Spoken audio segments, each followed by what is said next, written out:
Hello fellow viewers, we have over here a Toyota Rav4 1998.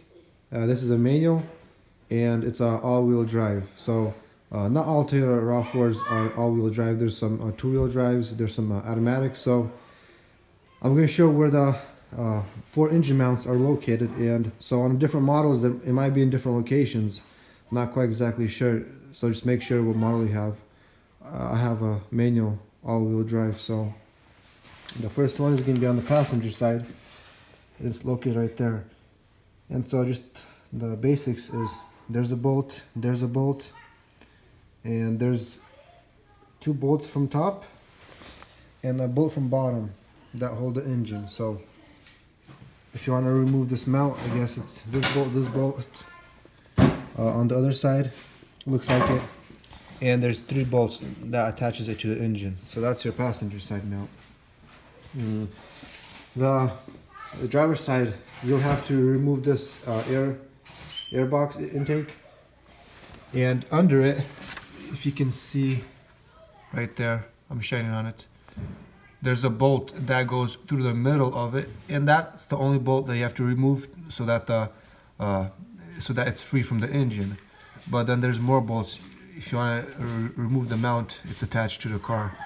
So that's the driver's side, which you have to remove this box. So as for the front engine mount, I'm going to show from the top. There's that bolt right there that runs through the middle of the engine mount. That's the bolt you'll have to take out for the engine mount to go separate from the engine. And in order for you to do that, it's attached also to a cross member. There's bolts right there, 1, 2. That from the cross member is attached to the engine mount. So if you want to separate the engine mount, you have to do that.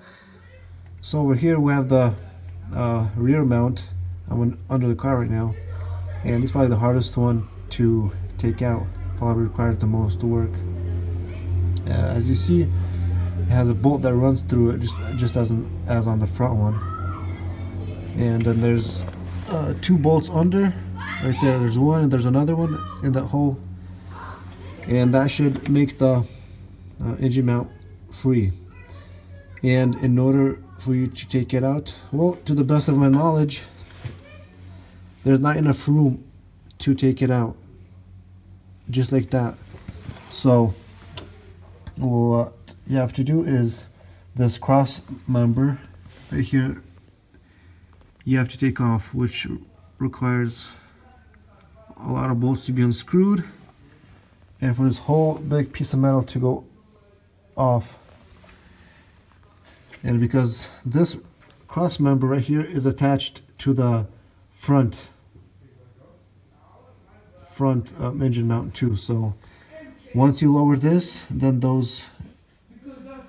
that mount should be able to come out.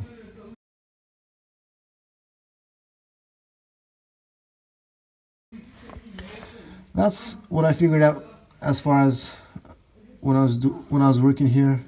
So I'm not quite exactly sure if there's a better way to do it than that. And in order to take off this cross member, I'll try to say to the best of my knowledge, there's 2 bolts right here, and there's a bolt right there. So this cross member is attached to the A-arm. So you have to free it from the A-arm and from the car.